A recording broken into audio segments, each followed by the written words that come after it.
Welcome to the Hot Lava Podcast. Kevin Acee, Padres beat writer for the Union-Tribune. There's Ryan Finley, sports editor of the Union-Tribune.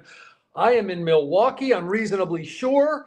Padres, Brewers, 3 games this weekend. Then we get back to the National League West for a bit. Ryan, wow, it feels like that's just one of those long ones. I thought it was a wonderful series. Padres split in San Francisco. Where would you like to start? Talk me down from the ledge here a little bit, Kevin. That's a series split that to me feels like a series loss. They win the first 2, lose the second 2. Dylan Cease is average to not good. Xander Bogaerts is hurt. Luis Arraez is hurt. Michael King is hurt. Yu Darvish is hurt. The Padres don't have a left fielder. Martin Maldonado is hitting 1-something. Elias Diaz isn't much better. There's 101 games or something like that remaining. Tell me that things are going to get better, because to me, this seems like a really sort of rough stretch roster-wise. Yeah.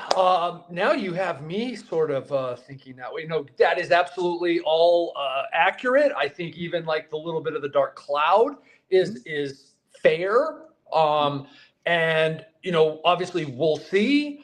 But yeah, I think they'll get better. I think the Padres will get better. Like, they'll get a left fielder.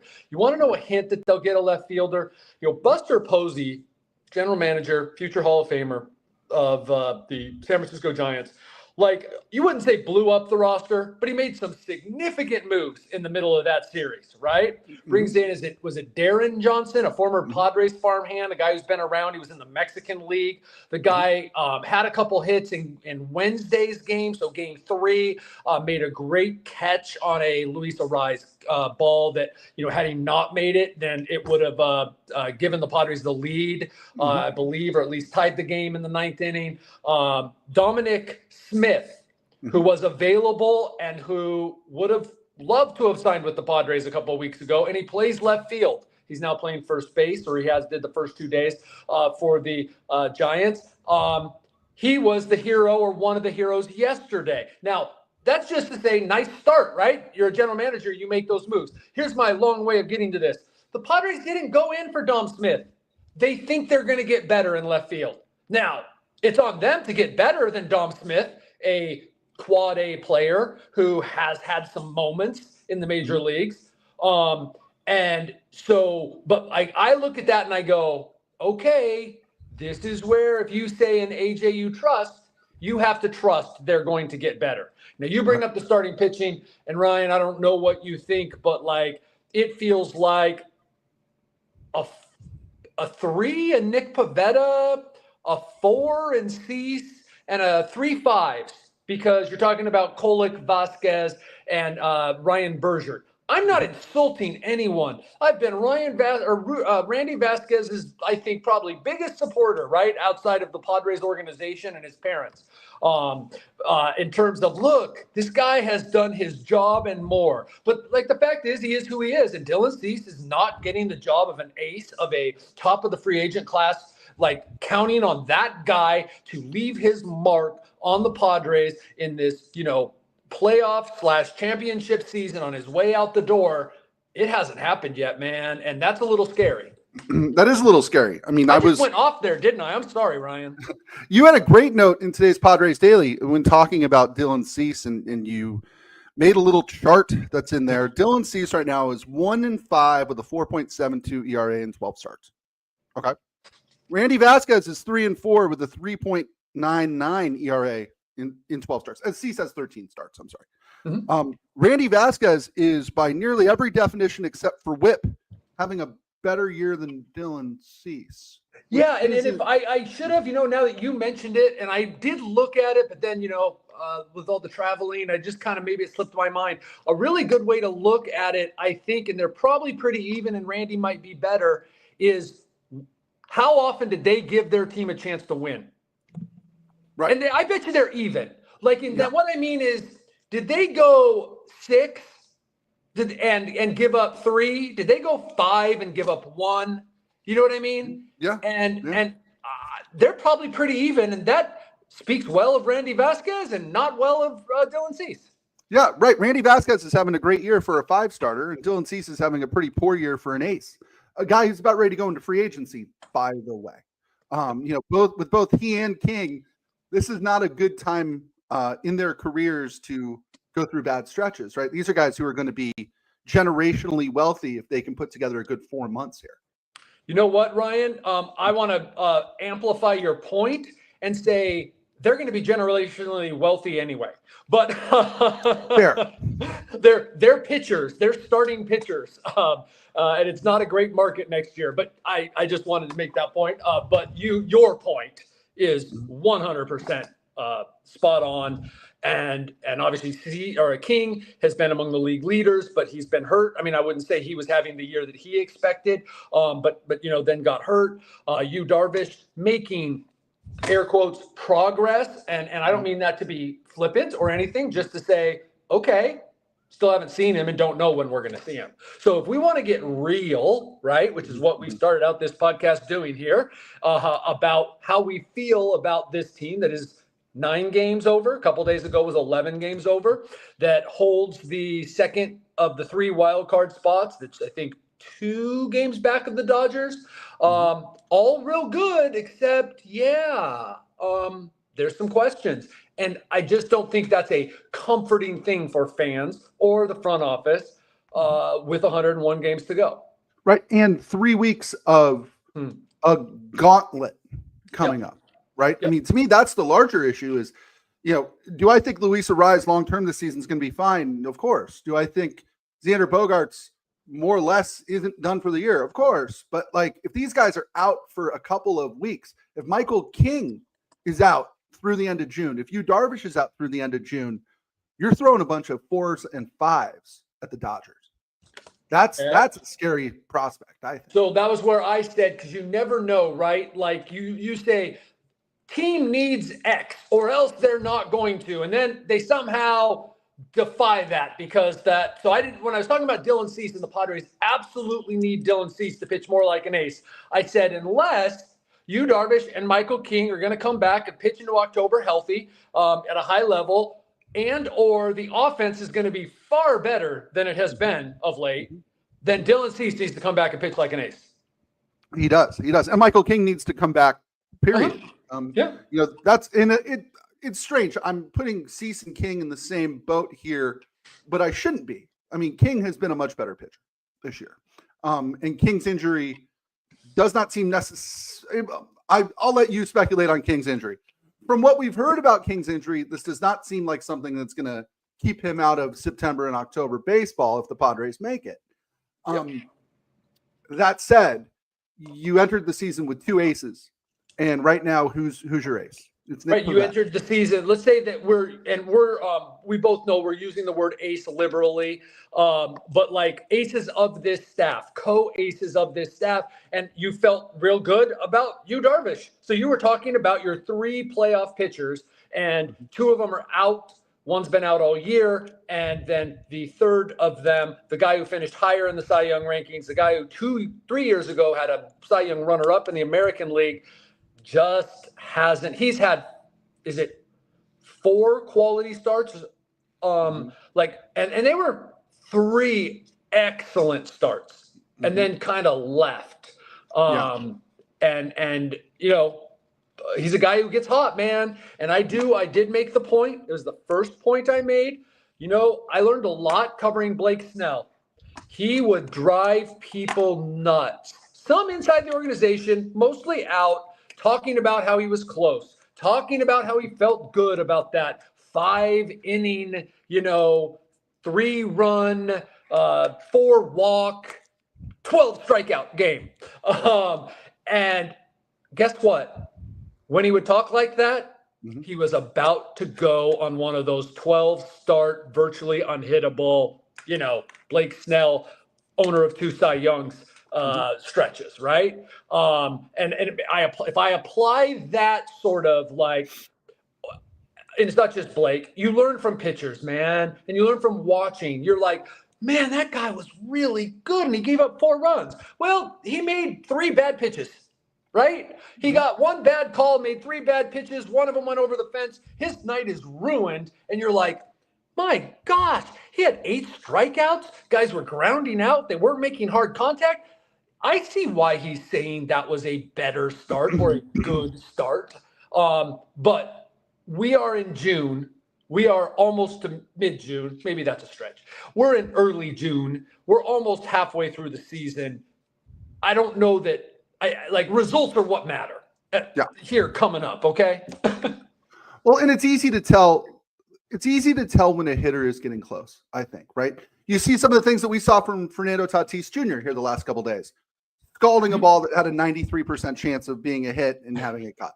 Hitting a ball to the fence, tossing your bat because you thought you hit a home run to the deepest part of the hardest park in America to hit a home run out of, and then it gets caught at the fence. I can look at those things and go, yeah, he's getting there. Pitchers, I think you need sort of Kevin Acee level refinement in terms of you watch 200 baseball games a year. You cover 200 baseball games a year between the regular season and spring training. You can tell, I think, a little bit when a guy's getting closer, right? Or who's a hard luck loser. I'm not sure your average fan has that amount of savvy.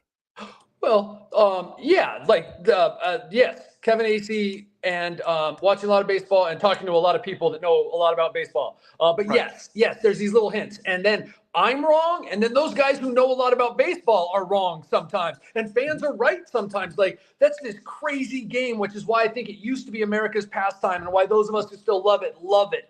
Because, you do get to know things. But I do think that we lose track, all of us, of the process sometimes. My point in the newsletter today, and that I'm a little worked up about now, is that results right now, very soon at least, results. Okay, not to the second half yet, but big believer in Mike Schilt's second half. A big believer in it's a long season. I'm a big believer in Dylan Cease, but results, man, results. And that is what getting off to the start that they got off to has bought them, right? Which is their overall record's still great. I mean, they're still better, my guess is, than I thought they would be at this point in the season from a record standpoint.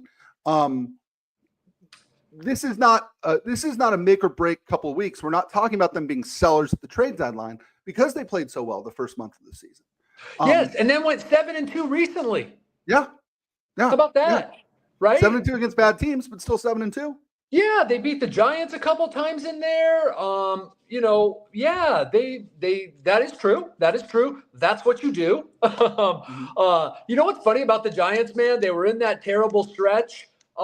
They lead the league with 14 comebacks from multiple run deficits. Wow. You look at their team and you go, but Matt Chapman, Willie Adames slumping, yes, but Wilmer Flores, who has turned into a very good player, and when I say turned into, I mean over a fairly long career, has you look up and you go, wow, Wilmer Flores, that's a good guy to have in your lineup. And they have excellent pitching. Something I didn't get in the newsletter that I just want to talk about. We are so low in the press box at Oracle Park. You can see the pitches, almost like you have one of the great seats in the house. It is one of the great seats in the house. Robbie Ray, wow. Landon Roop, right below him. The kid yesterday. Anyway, Landon Webb. The other day, 2 nights ago, guy, whatever. Okay, Padres put up the 5 runs. They lost the lead. Webb, Logan Webb, just wow, good pitching. I would love to have these seats and then I had a chart in there today that I'd been meaning to do, and I did, and it kind of bears out.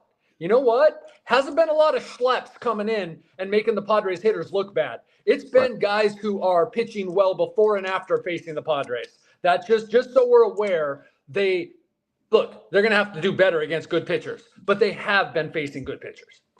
Yeah, these guys aren't nobodies, for sure. And Robbie Ray, we talked a little bit about him in our last episode. Robbie Ray, when he's healthy, is a darn good pitcher. Still throws hard. Attacks the zone. I mean, even sort of the way he stands on the mound, and for those of us who aren't watching, or who aren't watching, he does, kind of does this, looks at you, and then kind of turns sideways and pitches. He's a very good pitcher. He would be a good to great starter had he been able to stay healthy over the course of the last 12 years. And he's just hasn't been. I mean, he was the ace of the Diamondbacks for a while, then he got hurt. Then he signs he's the guy that you felt good. You get to skip Corbin Burns now, right? When you got to skip Robbie Ray. Oh, I'm sorry, Robbie Ray's hurt. That's too bad. I won't see a good pitcher. Good for your team. You're not facing Robbie Ray. Totally. Yeah, absolutely. Absolutely. And it's interesting. Kevin, can we talk about Fernando Tatis and Manny Machado real quick? Yes. You had a great sidebar the other day about Fernando Tatis. And I think one of the things that fans love about him is he does sort of wears emotions on his sleeve. You know exactly what kind of a mood he's in just watching his body language. This is a guy who's had a hard month, it seems, and was pretty open about it. Is he anywhere close to sort of getting out of that? It certainly looks as if the exit velocity is good. It looks as if he's hitting the ball hard. How close is he to getting out of this slump? It's been an interesting one. I think the answer to your question is that he's close. First off, gets to play in some NL West parks, does well there. June's his best month, and then the metrics. But it's weird about this. He hasn't been chasing. He's been hitting the ball just as hard. His timing has been off. And, And, you said that the fans love about him, and that's absolutely true. But just because we are in 2025, and it's been true for a while, where we eat our own, people turn on people too, man. Like, man, I love how emotional he is. I love how much he cares. Oh, what's the matter with him? Why is he pouting? Yeah. Hey, anyway, I did think it was nice that Fernando did talk about that and was emphatic about when I'm doing well, I'm not going to be happy. And he didn't say this, but it's basically like, I'm not apologizing. And look, I believe very strongly that, especially among the very talented or the very eccentric, the very smart, the very successful, that your best qualities can be those that, I don't want to say your worst, but they can be, that bite you, right? That you then have having to fight, your passion, right? Well, don't take it away from them. Sometimes, they got to figure out how to work within the system with that passion. I will make no apologies for Fernando Tatis Jr. It is my job to sort of talk to him about it, explain about it, especially when it seems like it is such a big issue for the fan base. And as I mentioned in the story, it becomes at times a big issue for the team. They feed off of Fernando. That's one of the guys they feed off of. You look at Manny Machado, you don't know if he was 0 for 22. Now, that works for Manny Machado. Can it work a little better for Tatis? I don't know. Maybe. But it's not just fans. Now, fans might take it to a certain segment of fans might take it to a level that's like, how do you know? But it's the team as well that's like, hey, you're big for us, man. And your attitude is big for us. And let's, you're doing okay. You're going to be all right. Let's work on this and we're going to get out of it. And those are the kind of conversations they will have with him from time to time. And it seems like there's more maturity there than there was earlier in his career. It seems like he's been able to, the lasting image for me, right, is Manny yelling at him in the dugout, right? Was it in Texas? St. Louis. And yes, and at 21 years old, right? Yeah. Right. And, to me, I feel like he's somewhere between where he used to be and kind of where Manny Machado is. Right. That's interesting. Speaking of Manny Machado, he hit his 350th home run in that series against the Giants. I think well on pace to be a Hall of Fame baseball player. What does 350 mean? I know he will tell you it's not that big a deal. What does 350 mean in the context of his career? I think, you're right. Manny is kind of downplays. I do believe he legitimately wasn't thinking of it in the moment yesterday and then realized it and did acknowledge that it is a big deal. And here's why. You once you get on these lists, right? So once he gets to, and he's whatever it is, 30, is it a little slightly less than 30 or slightly more than 30 hits from 2000? Once he's at the 350 homer, 2000 hit level, he's one of 12 guys to have done it. 8 of them are Hall of Famers. And I'm talking not skin to their teeth Hall of Famers. Right. 3, including Manny, will be Hall of Famers. Or 2, the other 2 are Albert Pujols and Miguel Cabrera. They'll be Hall of Famers. And then there's Alex Rodriguez, who would be a Hall of Famer if he hadn't, done what he did. I don't know if we should still say alleged with Alex Rodriguez. There's been a lot of evidence, but I don't think he's come out. and admitted Yeah. it. Yeah. So anyway, but yeah, when you're on that list and when you're trending like that, it's like, okay, wow, that's who I'm with. And then the rest of us have to look at it and go, okay, now it's time. Now that he's reached this level, we talk about future Hall of Famer, and I'm a big believer. You know what the difference between Trevor Hoffman and Manny Machado is? Trevor Hoffman's in the Hall of Fame. Okay? That's right. You got to get there still. All right. Future Hall of Famer. That's a nice tag. No one's calling you and I future Hall of Famers. You know, no one's calling Nick Pivetta future Hall of Famer. That's nice. You get to be called future Hall of Famer, but you haven't done anything. I thought it was really interesting what Manny said yesterday. He talked about the guys on this list. In particular, Cabrera, Pujols, contemporaries of his to some extent, guys he looked up to, in particular Pujols. And he said, man, it's amazing, yada, yada. Give me half of their careers the rest of the way and I'll be happy. And I'm thinking, I need to do the math on that, because I think if you gave him half of their careers the rest of the way, he'd still be a Hall of Famer. So that's the level we're at with Manny now. Yeah, it's only 11 players have reached those two marks in their age 32 season, which is where Machado is. And of those eight, the eight sort of surefire Hall of Famers, Hank Aaron, I've heard of him, Jimmy Fox, Lou Gehrig, Ken Griffey Jr., Mickey Mantle, Willie Mays, Mel Ott, and Frank Robinson. Yeah, that works. Those guys work. Real quick, let's take a look at Padres Brewers here. It's a 3-game series starting tonight, 5:00 San Diego time in Milwaukee. Pitching matchups. We won't spend too much time on this, but it's, hold on, according to our Jeff Sanders, Randy Vasquez versus a guy named Chad Patrick tonight. I don't know a whole lot about him. Rookie with an ERA under 3. So there you go. Yep. He's been pretty good. Then you go to Saturday. It's Stephen Kolek versus Jose Quintana. Jose Quintana is 36 years old. Who absolutely shoved against the Padres in 2 starts last year. Right. I think if I go back 2 more years with the Mets to 22, 2 years from last year, I think he shoved that year both times as well. But yeah, that's a tough guy. Okay. Yep. Jose Quintana is the reason Dylan Cease became a White Sox, if I recall correctly. Oh, He was a Cub, got traded to the White Sox for Quintana. Yes, the Cubs. Right. Yes. And then Sunday, Ryan Bergert, and we're going soft G on Bergert here. It's not Bergert. According to Jeff Sanders, most people around the team will still say Bergert, but that doesn't mean anything. It's what Ryan's family says. I'm trusting. I haven't asked Ryan yet because I trust Jeff on these when he has covered a guy through the minor leagues and talked to everybody. Yes, against Aaron Savali, 101, 5.19 ERA, 29-year-old veteran guy. So yeah, interesting matchup. The Brewers are nothing if not consistent. Ryan, they're the Brewers. It's freaking amazing. Here we are again. Like, they got 5 guys with OPS pluses above 100. Rhys Hoskins, the only one who's really above 100. That's 4 average guys. Christian Yelich hits a home run or a ground out. They're 5 games above 500. Their pitching staff is middling to not middling. And guess what? Isn't that what we say every year? And there they are every year. Yep. This is like the team that wins like the Mid-American Conference in basketball, right? They make the tournament, man. They make the tournament every year, and they take their chances when they get there. They don't spend any money, really. The money that they have spent hasn't turned out great. But the National League raise, but honestly, better at it. Yeah. Better at getting themselves in the tournament. Yes, absolutely better at getting themselves in the tournament. So Padres Brewers 3-game series from Milwaukee.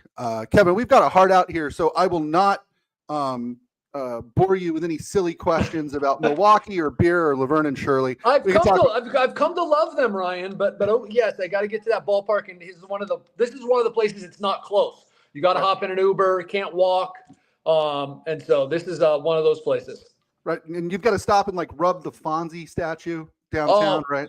I did. I grew up in that era, man. I grew up. You were watching reruns. I was begging my mom to stay up till 8:30 to be able to watch Happy Days. That's awesome. 5:10 p.m. tonight, 4:35 tomorrow. That game is on Fox, Big Boy Fox, and then 10:05 Sunday, Roku TV. No, I will not tell you how to find it. Look it up. Yeah, because you don't know how, Ryan. Yes, I changed my flight to get out of here. Do you know that this is one of the places where I forgot? early in the year till about midsummer, they play their Sunday games at 12:05, and then later it's 1:05. So there've been several years I can't get out of here after a game because it's Milwaukee, and like their last flight is at dark. And then this time of year I can. So I'm very excited because I got to get back for the Dodgers series that starts on Monday.